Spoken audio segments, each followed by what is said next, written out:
ये हम लोग कई दिनों से लगा था, कंटिन्यू मेहनत कर रहे थे 4 दिन से, और आज 5वें दिन है कि सुबह बॉडी जो है कि हमें वो इस एरिया से ही मिल गया, और जो है कि हम लोग ने पुलिस को हैंड ओवर कर दिया। लगभग 8 बजे के लगभग बॉडी रिकवर हुई। सर आपका नाम? इंस्पेक्टर कमलेश कुमार।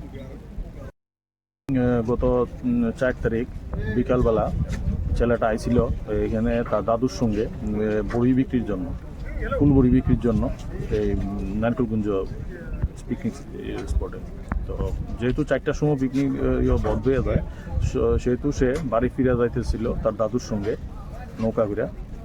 তো নৌকা ঘুরে যাওয়ার সময় আমরা হেলিপ্যাড গ্রাউন্ডের কাছাকাছি আসার পরে সে তার অ্যাকচুয়ালি মৃগী রূপ ছিল। তো তার দাদুর নৌকার থেকে সে পড়ে যায় জলের মধ্যে।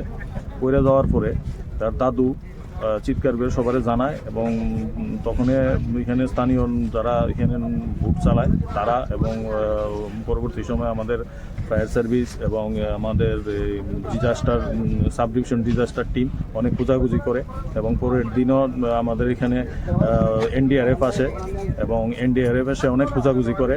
গতকাল পর্যন্ত অনেক খোঁজাখুঁজি করে, কিন্তু আজকে সকালবেলা ভোরবেলা তার এই যে দেহটা জলের মধ্যে ভাসমান অবস্থায় আমরা পাই। স্যার কটা দিকে পাওয়া গেছে?